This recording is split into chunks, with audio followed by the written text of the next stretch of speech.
In the first day, I think we added like 60K. I remember one of our engineers was like, guys, we added 60K today. Oh my God. And I jumped in and was like, yep, it's cool. But like, this is like launch day. This is going to go away. And that didn't happen. Every single day, we kept adding more and more ARR. In the first 2 months, we went from 0 to 20 million of ARR. Everyone we were talking to had never seen anything like it. We were going to go out of business last year. We spent 7 years building out the core technology of the product, couldn't figure out how to actually effectively monetize it. We had one last experiment that we ran. It's a product called Bolt, finding product market fit. It is purely how many people you talk to. It is purely that.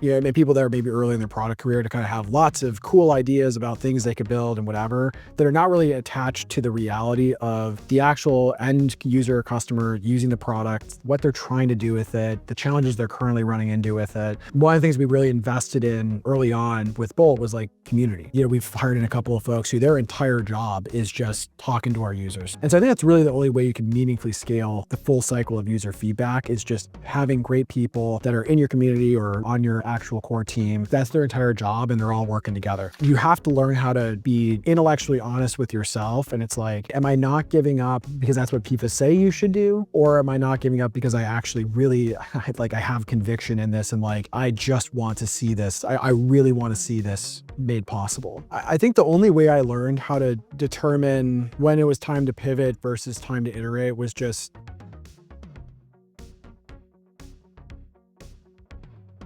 I'm Eric Simons. I'm the co-founder and CEO of Stackblitz, and we're the creators of Bolt.new. People went to Bolt.new, typed in the idea of a website or whatever that they wanted to make, hit enter, and 30 seconds later, they had a web application ready to go. First 2 months of launching Bolt, we went from 0 to 20 million of ARR. The 3 months since then, we've added another 20 million of ARR just about, and we now have almost 4 million registered users and are continuing to grow like a weed.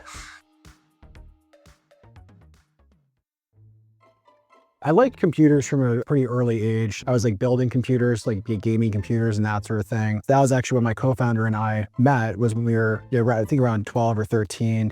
The first product that my co-founder and I built, we basically built a version of Dropbox before Dropbox existed. And this is back in like 2006 or 7. At that time, the way that you would kind of bring your digital documents between school and home was like USB flash drives. You're like 12 or 13 or whatever. You're going to forget this, right? You're going to leave this at home. Happened all the time. And so we had the idea of like, hey, well, let's just make a digital storage service that people can upload their homework to or whatever. And it took off like wildfire, and like many school districts in Illinois and just kind of across the Midwest started using this thing.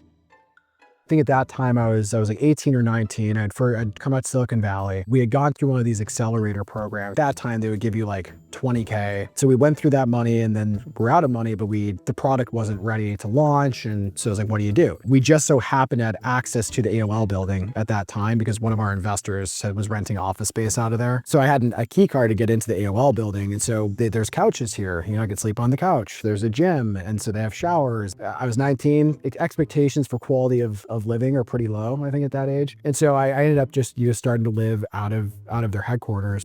I was just coding from 9 a.m. to 11 p.m., 12 p.m. I did that for I think 4 months until they eventually, someone finally caught on that I was living in their headquarters, and they found me and threw me out at like 5 in the morning. I didn't know anyone in Silicon Valley. I'm not from California. I went and slept on a table at Starbucks until they opened.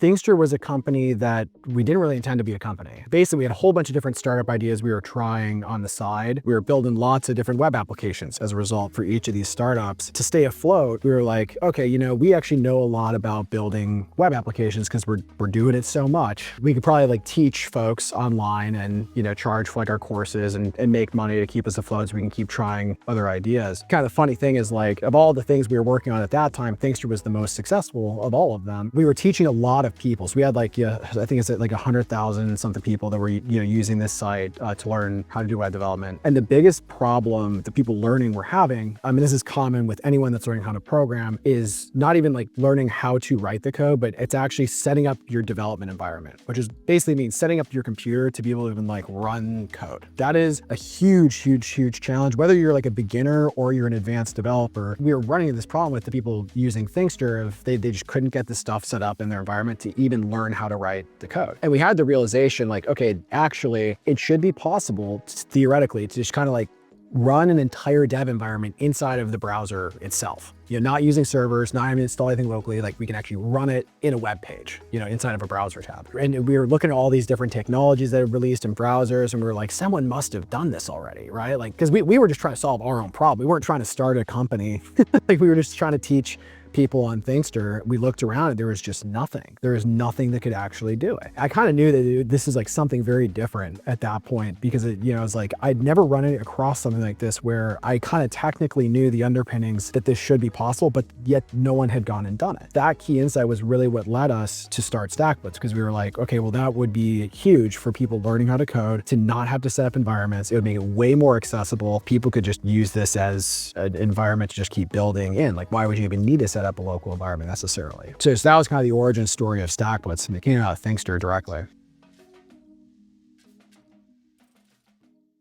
We had spent half a decade building out this technology. The problem is that anyone that really understands how to write software already knows how to get stuff set up on their local computer, and will tend to actually just gravitate towards that because they are super familiar with that. The issue is if you're going to build something that's web-based, that is getting people to actually leave their environment is a huge challenge. We tried out a whole bunch of different experiments over the course of the past 2 years or whatever. All of them were very cool. Generally, like the people that tried these things out thought they were really awesome, but it didn't move the needle from like a monetization standpoint. My co-founder and I have like talked about, should we pack it in, shut down the company? And so that was, like last year we made the decision, my co-founder and I, with our board and stuff, of like, okay, we're going to spend the rest of this year going and trying everything that we think is cool idea. And if that doesn't work out, we'll have left no stone unturned, and we'll go and kind of prepare to kind of start spinning things down.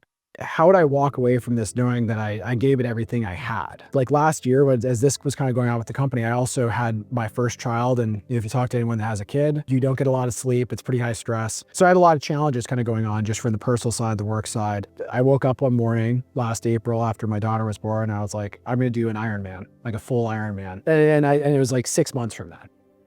I'd never ran a marathon or whatever. The 6 months, of last year, I was kind of bringing full intensity to every part of my life, like physically going and training for this thing, mentally with my job, going and, really figuring out, leaving no stone unturned and just trying out lots of different experiments, etc. And so kind of bringing full intensity to those things. And I got to tell you, I've never been happier in my life. I've never been happier in my life, really investing in myself, my coworkers and my products and my family and my business with just such intense dedication. And I was okay with whatever the outcome was. If we end the year and, our destiny is the same, so be it.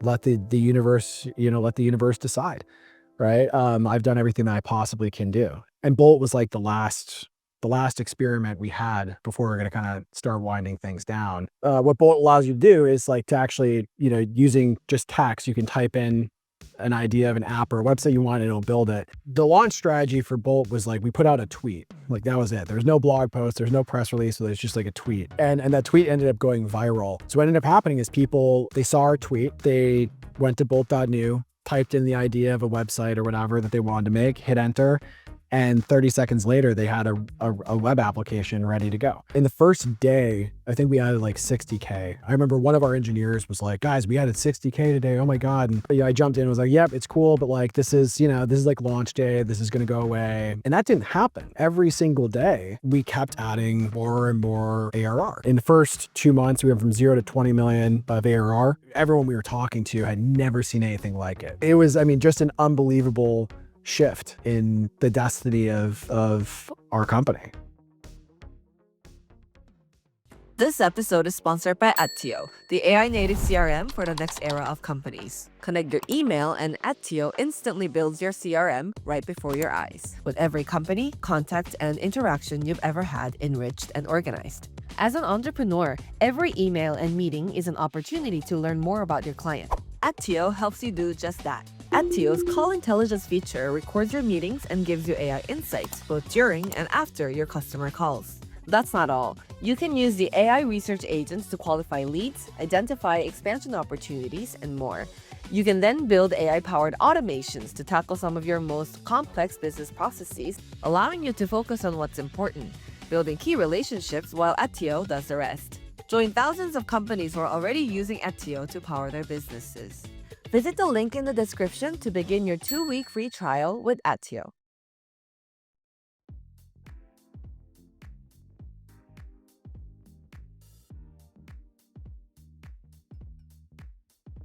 So I'd actually had the idea for Bolt about a year ago, February of 24. At that time, the frontier models like OpenAI or whatever have you, we'd actually tried to build a prototype with Bolt. We spent a couple of weeks doing that. What we ended up finding was the output just was not good enough. Like you would tell it to build an app and it just, oftentimes it would be broken or it wouldn't look good, it wouldn't function properly, which kind of like ruins the experience. So we put that project on the shelf and we're like, okay, maybe we'll come back to this at some point in the future when these AI models get better. Back in May, we just so happened to kind of get a sneak preview of the new stuff that was coming from Anthropic with Sonnet 3.5, coding model that has changed software development, period. We got a kind of sneak peek of it and we were like, this is good. I mean, this is going to change everything, we think. And so we kind of pulled Bolt off the shelf and took the latest APIs from Anthropic, pulled them together and launched it within 90 days of that. Back after ChatGPT had launched, a lot of companies were just kind of like adding AI stuff to their products, and not even in a very thoughtful way, but it was kind of like people just wanted to be like relevant and kind of,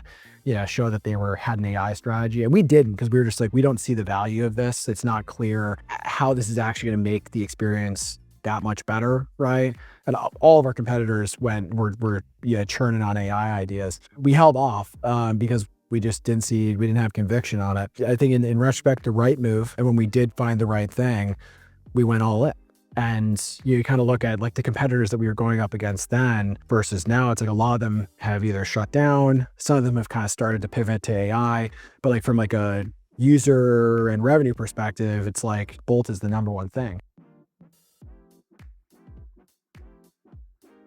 We get thousands of emails and tickets and tweets and et cetera per day. Sorting the signal from the noise is a very difficult challenge. But one of the things we really invested in early on with Bolt was like community. Like we have a very great community around Bolt where folks really love the product, and there's these people that are just really smart, genuine, awesome folks that have stepped up and really became like kind of leaders in this community. Yeah, so that's really how we've been able to scale both the support, but also the product feedback function, because these are folks that are like in our Discord or Reddit or Twitter or whatever, and they're hearing what people are running into. Then they themselves might be running into it, and they'll be like, hey, this is something we're hearing a lot of. Here's maybe how you guys go about fixing it, etc. And we also have people on our team who, we've hired in a couple of folks who their entire job is just talking to our users, helping them get unstuck with stuff, hearing their feedback, etc. And so I think that's really the only way you can meaningfully scale, support and the full cycle of user feedback is just having great people that are in your community or, on your actual core team. That's their entire job, and they're all working together, just bringing all the data points, make good decisions, and get the proper things prioritized in the product. We like to work on things that users have specifically either like really asked for, where it's a big pain point, or alternatively, it's something that we've validated that people want. I think it's very easy for entrepreneurs and people that are maybe early in their product career to kind of have lots of cool ideas about things they could build and whatever that are not really attached to the reality of the actual end user customer using the product, what they're trying to do with it, the challenges they're currently running into with it. And so a lot of this comes down to just experience. And like, fortunately, we've been doing this for a long time. Like my co-founder and I have been building stuff for almost 20 years. Having a good sense of these are cool ideas, but we should probably get to them later. These are really important ideas, we should do them now. These are really important high priority things that need to be fixed, and sorting accordingly. And one of the interesting things too, actually, about what we did is we actually open sourced the core version of Bolt when we launched. And like even today, it's like, I think it's like the most popular AI product by users of revenue that actually has an open source version. Like there's nothing else out there that really has that other than us. But it was clear to us, it was like, this is knowledge. Someone's going to open source this at some point, and we think it'll just be actually a lot better for us and the AI model providers, et cetera, if this is available for people to try out and fork and improve and whatever have you, which ended up being a really key decision, because a lot of people use Bolt because they can play around with the open source version and fork it and make it better and whatever have you. We've invested a ton in the open source world, in large part because because like our product really wouldn't work without amazing open source software that's been built for web development and otherwise. For us, it's also really important that those people building different web development tool chains like Vite or whatever have you also care about us, and they want to make sure that these open source projects work well in our technology, in our environment. And that's been really key for us. Yeah, we became the largest backer of Vite back in 2021. We have multiple people on our team that all they do is work on open source full time. Yeah, so I think developers love our products. I think in some part because we genuinely care about open source and ensuring that folks working on open source get compensated and have a way to actually continue working on it in a sustainable way. I think the only way I learned how to determine when it was time to pivot versus time to iterate was just trying a lot of startup ideas. Like that was over the course of like a decade. Through that, I ended up building a good gut instinct of when we were kind of at the end of the line on a certain idea, and it was like, okay, we need to like pivot and try something else instead. So my recommendation would be to if you think you need to go deep on something and go long, do it. And typically you're eventually gonna find out one way or the other if you were right or wrong. And then you learn from that. And if you were wrong, if you're like, hey, we went really deep and it didn't pan out, you have to just take that as a lesson, as part of the journey. When I was younger and heard people give the advice that I'm giving right now, the takeaway that I would take then was, okay, so just don't give up. like no matter what, just kind of like hold on to this idea and don't give up, which is like I think generally directionally good advice. But there's actually like kind of a line where you have to learn how to be intellectually honest with yourself. And it's like, am I not giving up because that's what people say you should do? Or am I not giving up because I actually really I have conviction in this and like I just want to see this. I really want to see this made possible. And then seeing it all the way through, right? Because I think when you're starting and you're trying to find that passion in, that's kind of one challenge. And then the other side of it is, we saw, which is, okay, we built this amazing thing. Now, how do you actually turn it into a business? The important part there is, when you're driving through hell, don't stop. If you're going to go and build a business, go and try all the way through and don't leave any stones unturned, because what you don't want then is to look back and go, oh man, we had this really cool thing. I think it could have been really, really important, but we didn't do a full core press and really make sure that we exhausted all options before, spinning down or whatever. AI's impact on software development is, huge. Like I think it's clear at this point that software development is going to be probably the number one application of AI as far as like a high leverage, high impact, high revenue sort of thing. All of the world's software, I think, is going to be meaningfully written by AI in years. I think probably, single digit sort of years. That doesn't mean that software developers are going away. There's a lot of things in software development that are just monotonous and not intellectually challenging, right? It's just common stuff that you're having to do to build an application. And AI just kind of obliterates all of that, can just take care of all that stuff for you. So you can actually work on like more complicated, high value, intellectually challenging sort of tasks. And so I think we're going to continue to see more and more of that, right? We're going to see more and more software built. And it's enabling people that are not software developers to actually go and build software, right?